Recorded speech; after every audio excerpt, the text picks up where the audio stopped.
చీకటితో వెలుగే చెప్పెను నేనున్నానని, ఓటమితో గెలుపే చెప్పెను నేనున్నానని.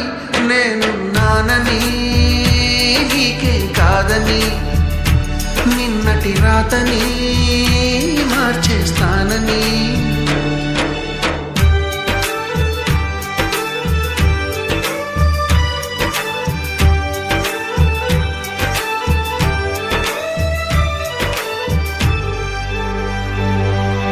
తగిలే రాళ్ళని పునాది చేసి ఎదగాలని, తరిమే వాళ్ళని హితులుగా తలచి ముందుకెళ్ళాలని.